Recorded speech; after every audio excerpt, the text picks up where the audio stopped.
Hola chicos, ¿cómo van? Nada, hago este video para explicar un poco el tema que habíamos quedado de trabajar este viernes 27 de marzo.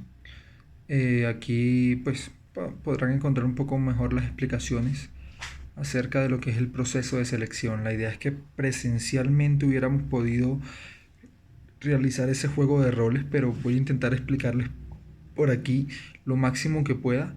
Sin embargo, ya tenían hace una semana las diapositivas, la información para que pudieran utilizarlas y prepararse. ¿Listo? Entonces, vamos a empezar a trabajar así.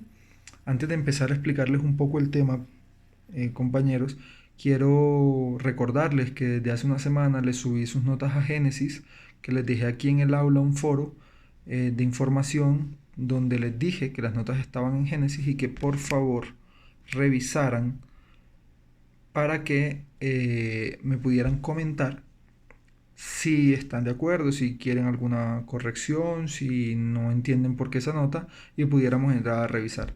Les informo que hasta hoy viernes tengo plazo de corregir notas en el sistema Génesis, entonces por favor, si están viendo esto, revisen y conversamos para si hay que corregir, no tengo ningún problema en hacerlo. Entonces empezamos. Vamos a entender lo que es un proceso de selección de personal en una empresa. Chicos, como les vengo diciendo desde el primer día de clases, es importante que un psicólogo organizacional entienda que su deber o su trabajo se divide en funciones, tareas y actividades. Esto con el fin de que no empecemos a confundir, sí, conceptos. Yo estoy hasta aquí de las empresas y las personas que dicen la función de reclutamiento. El reclutamiento no es una función, es una tarea dentro de una función.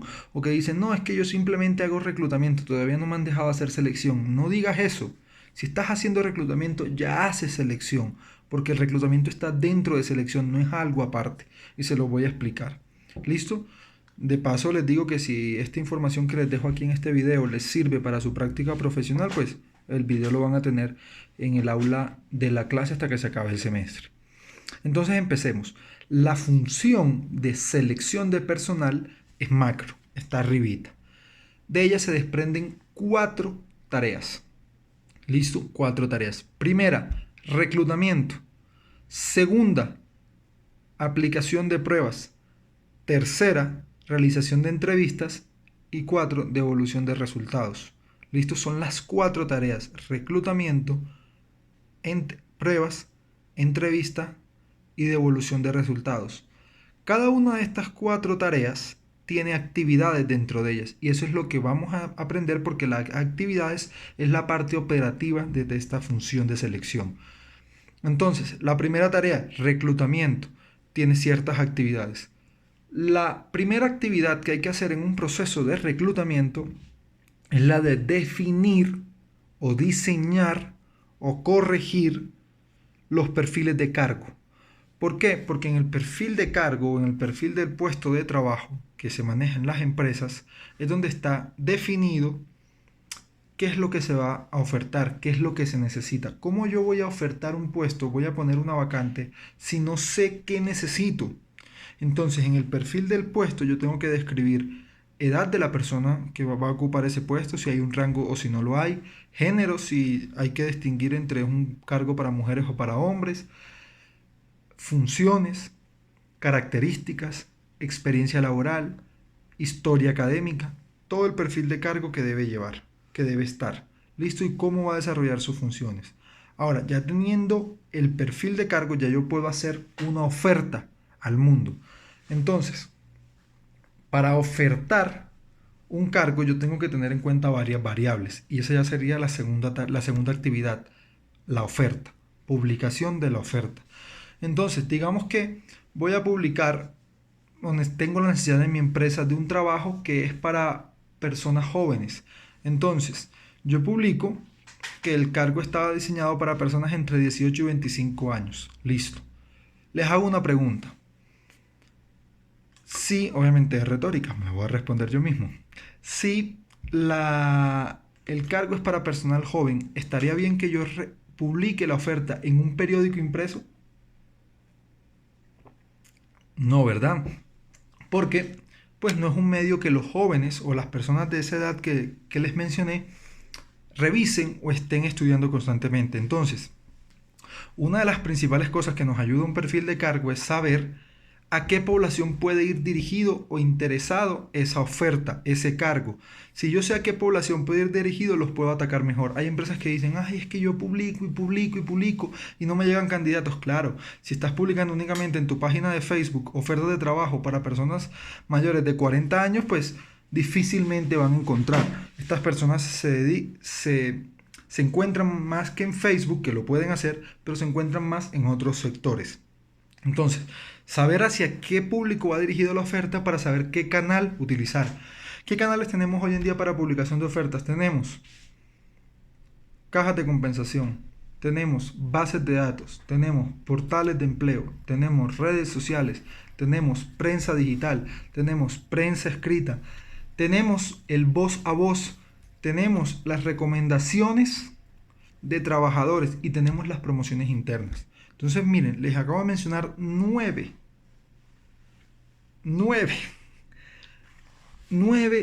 formas de publicar una oferta. Se trata también de estudiar el mercado, se trata también de estudiar a qué personal estoy yo buscando para saber en qué medio utilizar. No es lo mismo hacer una publicación en Facebook, en Instagram, en Twitter, en LinkedIn, que hacerlo a través del portal del empleo.com, de Computrabajo o de el periódico impreso. Entonces, primera actividad, desarrollar el perfil de cargo. Segunda actividad, publicar la oferta. Tercera actividad dentro del reclutamiento, revisar los ofertantes. Entonces, ¿quiénes aplicaron a la oferta? Entonces, tengo que para el cargo de contador que estoy buscando, vamos a trabajar con ese ejemplo de contador, estoy buscando el contador de la empresa, publicaron, hay 30 ofertas. Entonces, todo lo hicimos a través del portal del empleo.com, supongamos, y ahí tengo las 30 ofertas. Listo, ya revisé la cantidad de ofertantes. Ahora, cuarta actividad de reclutamiento, filtrar. Filtrar. Yo no voy a llamar ni voy a entrevistar a las 30 personas. No. Yo voy a filtrar para ver de esos 30 cuántos llamo. Entonces, ¿con qué información hago el filtro? Con lo que está en el perfil de cargo. ¿Por qué se hace así? Perdónenme, pero habíamos dicho que podíamos tomar agua en clase, entonces estoy tomando agua.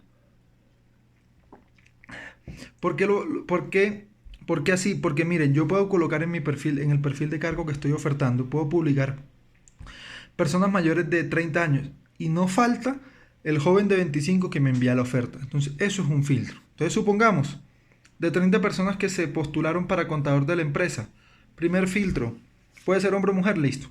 Ahí no delimito nada. Segundo filtro, personas entre 25 y 40 años, ¿ok? Entonces, hay unas personas menores de 25 y unas personas mayores de 40. Digamos que ahí fueron 10 personas. Entonces ya yo los descarto, los mocho una vez de la convocatoria, los quito, para mí no existen. Me quedo con 20 y ya voy filtrando. Ya voy volviendo el grupo más reducido. ¿Sí? Esto se hace 1 por competencias, esto se hace 2 por excelencia, tercero por calidad y 4 por reducir costos. No es lo mismo hacer un proceso de selección para 10 personas que para 20.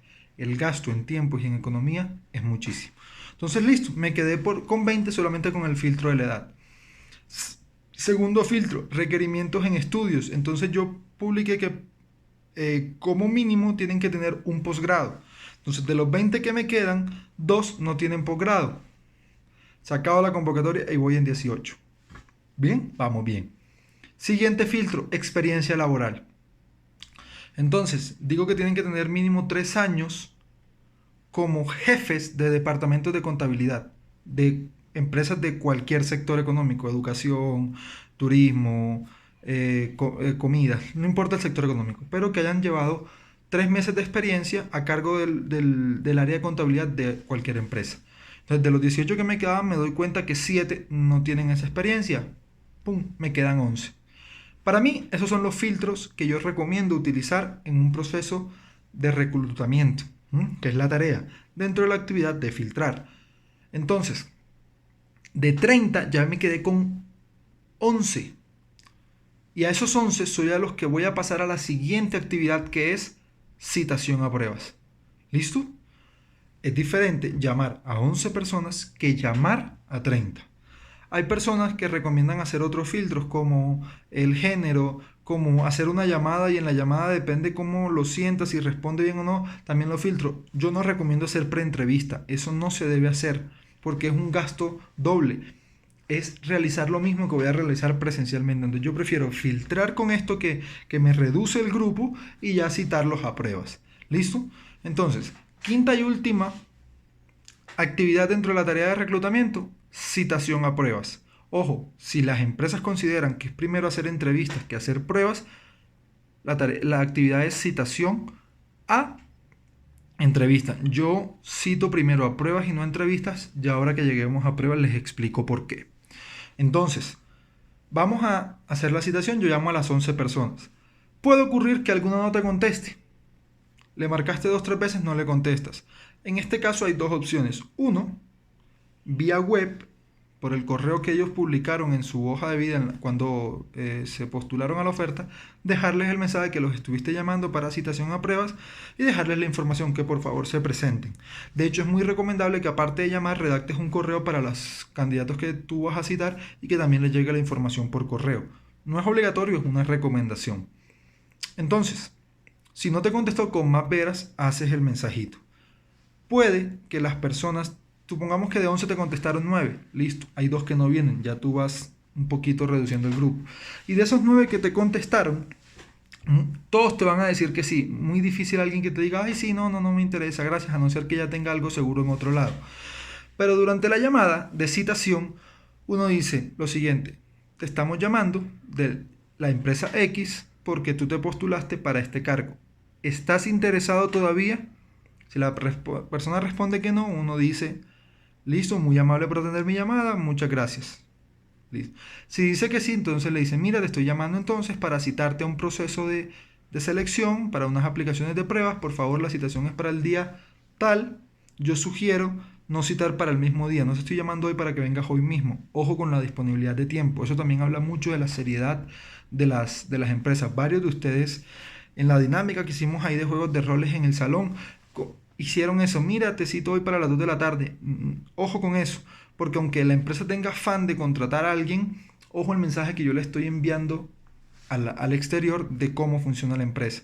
Porque yo puedo llegar a creer que simplemente estoy hablando contigo, con una persona, pero esa persona replica, mira que esta empresa me citó del mismo día para el mismo día, todo con un corre-corre, esa empresa, y se va creando un voz a voz que no genera buena fama para la empresa. Entonces yo tengo que cuidar el nombre de la institución para la que estoy trabajando.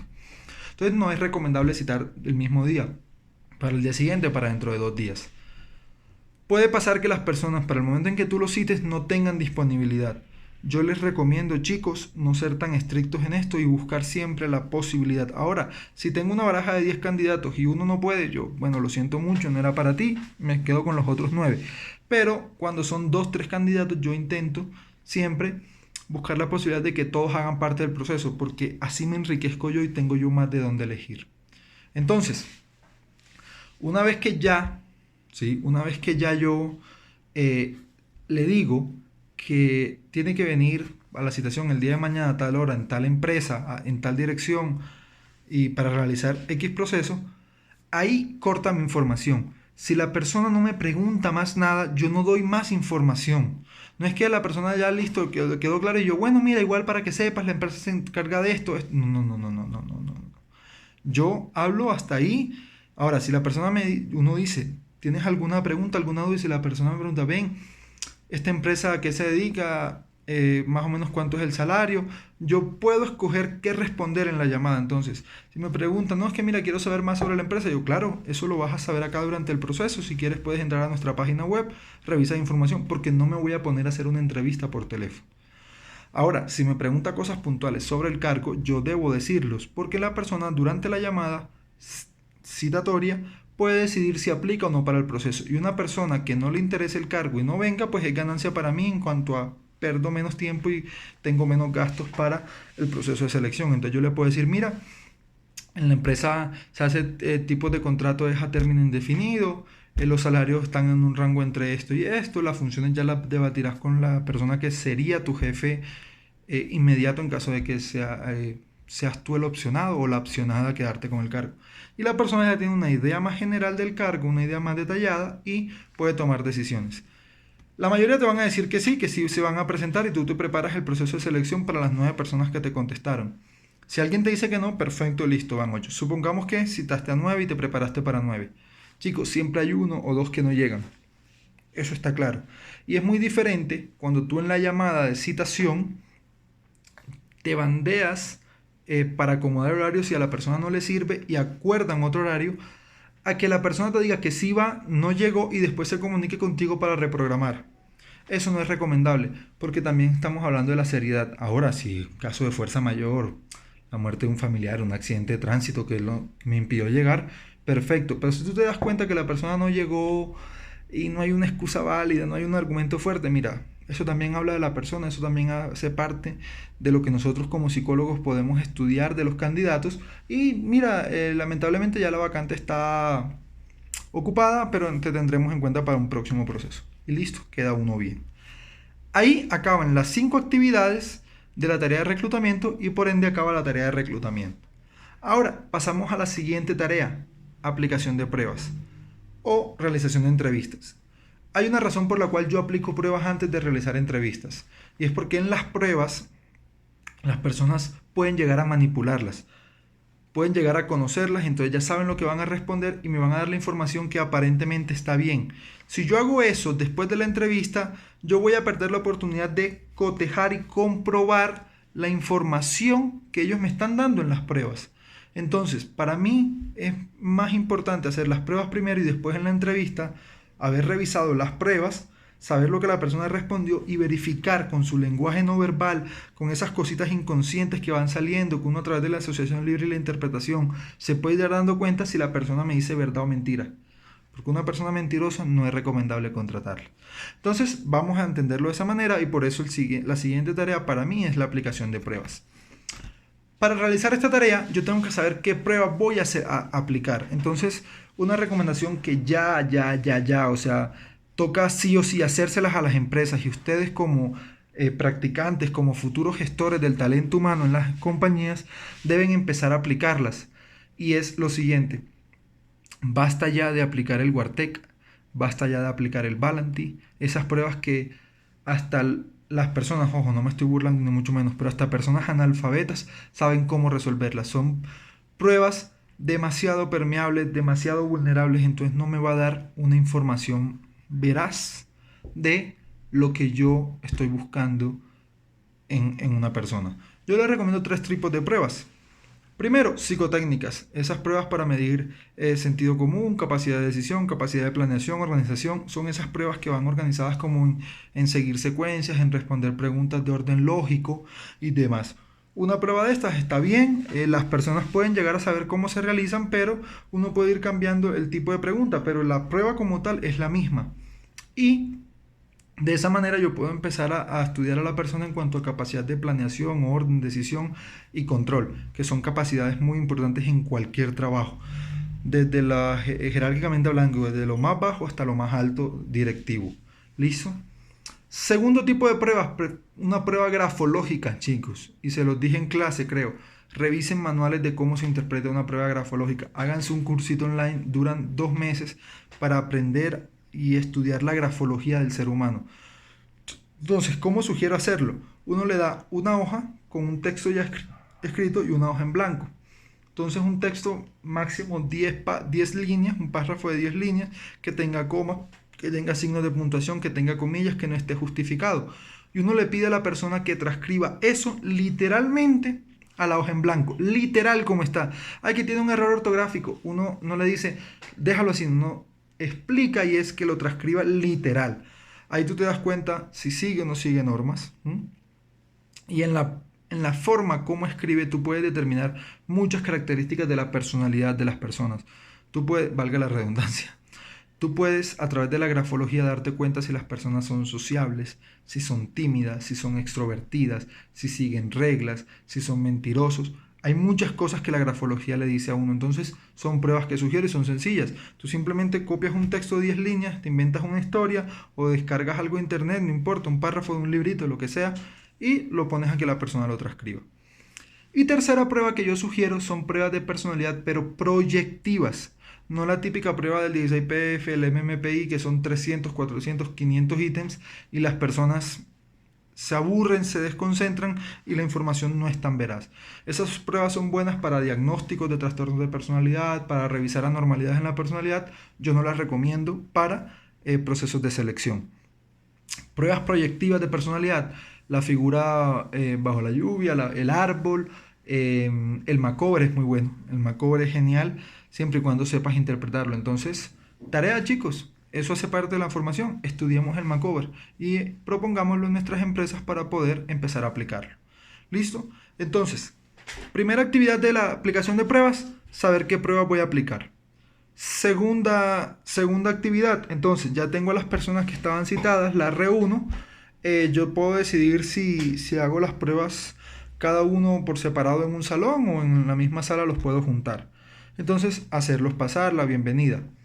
Siguiente actividad, entregarles las pruebas y entregarles el material con el que van a realizar. Algunas pruebas, una parte es con lapicero y otra con lápiz, otras son todas con lapicero. Entonces, entregarle todo el material correspondiente.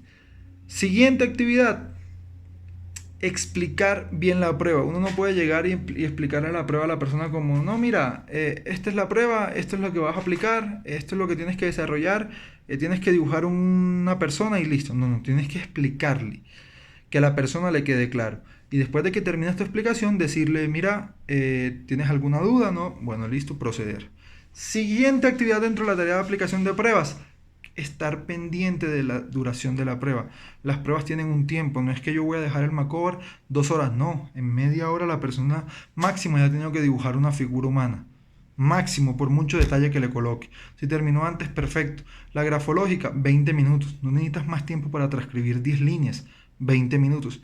Y eso me sirve a mí para saber cuánto tiempo me voy a demorar con cada uno o con todo el grupo en general. ¿Listo? Estoy pendiente que las personas no estén hablando entre ellos, que cada quien esté concentrado, que no tengan problemas. Si tienen alguna duda durante el proceso, que lo hagan y listo. Y por último, recoger resultados, revisar, analizar y sacar conclusiones. Ahí acaba el procedimiento de pruebas. Siguiente tarea dentro de la función de selección, entrevista. Entonces yo tengo ahí dos opciones. O se las hago inmediatamente la aplicación de pruebas, pero tengo que ser muy rápido mentalmente para analizar los resultados de las pruebas y utilizar esa información en la entrevista. O después de eso decirles, miren, hoy vamos a hacer el estudio de los resultados. Los estaremos llamando para confirmarles si continúan o no en el proceso. Yo prefiero así cuando los grupos son grandes. Es decir, si tengo un grupo de 9, 10 personas, prefiero hacerlo así porque yo a través de los resultados de las pruebas puedo hacer un filtro y decir, mira, esta persona le fue mal, definitivamente al llamarla ya no la entrevisto. Y así voy ahorrando costos y gastos. Ahora, si los grupos son pequeños, 2, 3, 4 personas, pues simplemente les digo que me esperen un rato, puede ser entre media hora y una hora mientras yo saco resultados y los hago seguir a los 4 a la entrevista.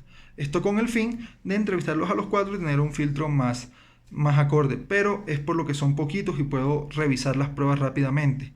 Si excede ya de 5 en adelante, yo sí prefiero pues utilizar como el filtro y llamar. Entonces cuando uno llame, uno vuelve y se comunica y dice, mira, te habla el psicólogo, la psicóloga de la empresa tal, tú estuviste haciendo una aplicación de pruebas hoy, te llamo para decirte que continúas en el proceso, vamos a realizar una entrevista el día de mañana, el día de pasado mañana, cuando se haya programado. O si no continúa uno, mira, tú estuviste hoy aquí haciendo el proceso de prueba, lastimosamente no continúas con nosotros, quiero agradecerte por tu tiempo, por tu disponibilidad y ojalá en una próxima oportunidad nos puedas acompañar. Y listo. Citas a entrevista. Ahora, para realizar entrevista también hay unas actividades que hay que tener en cuenta. Primero, saber qué se va a preguntar.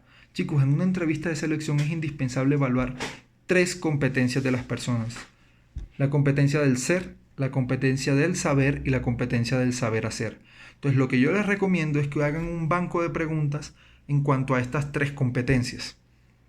Entonces, competencias del ser es quién es la persona. Preguntarle quién eres tú, qué te gusta, qué haces en tus tiempos libres, cómo te defines, qué fortalezas tienes, qué debilidades. ¿Qué características de personalidad crees que tienes? Si eres introvertido o eres extrovertido, si eres tímido, si no eres tímido, si eres sociable. Preguntarle sobre la persona, sobre el ser humano. Ahora, competencias del saber. ¿Qué estudiaste? ¿Por qué estudiaste eso? ¿Cómo fue tu proceso académico? ¿Por qué demoraste tanto tiempo en estudiar un posgrado? ¿Por qué lo estudiaste enseguida? ¿Cómo te fue? ¿Tuviste problema con algún profesor? Preguntar sobre su saber, sobre su academia. ¿Cuánto tiempo demoró? ¿Por qué escogió esa carrera? ¿Por qué no otra? ¿Por qué lo ha desarrollado por ese lado? Competencias del saber. Y competencias del saber hacer obedece a la experiencia laboral. Entonces, ¿en cuántas empresas has trabajado? ¿Hace cuánto no trabajas?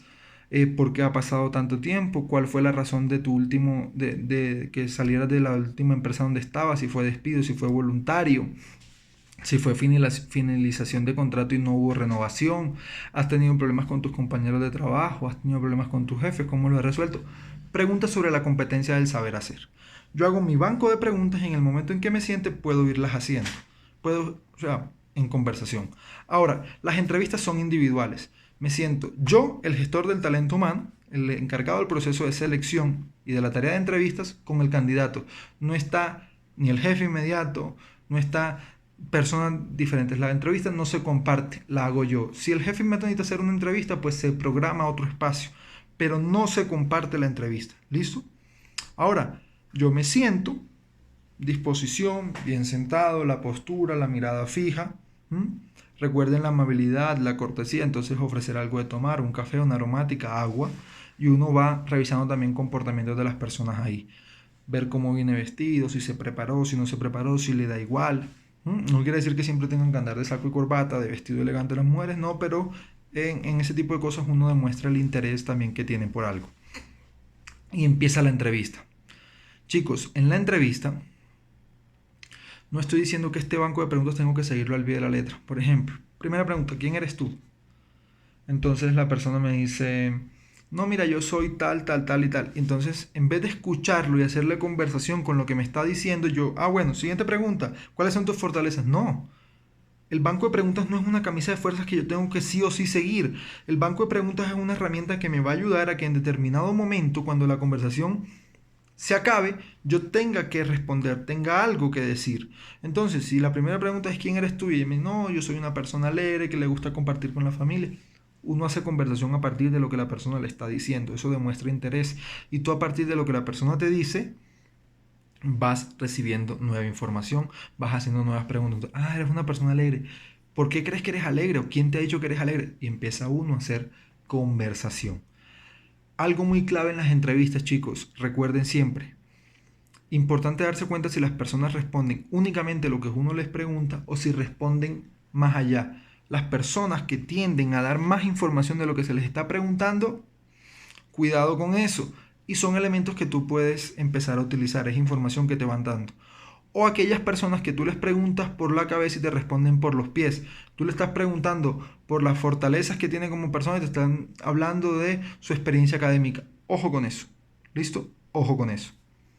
Entonces tú haces la entrevista, ya tomaste algunos apuntes o los tienes acá y después lo anotas. Se acabó la entrevista y se fueron.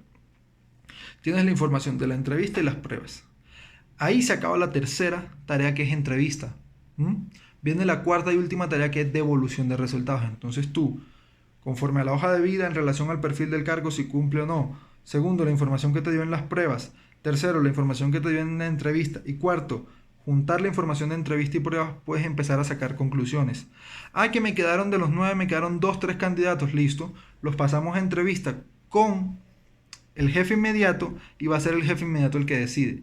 Si tú dices, no, mira, el jefe inmediato te pasó solamente uno porque de los 9 que había, solamente este cumple de verdad, los otros 8 tienen cositas que no funcionan, listo, le pasas uno, él le hace entrevistas, si no le sirve, vuelves a hacer otro proceso de selección y retomas. Si él decide que sí, listo. Ahora, siguiente tarea del proceso de selección, devolución de resultados. Entonces, tú llamas tanto para decir que sí como que no.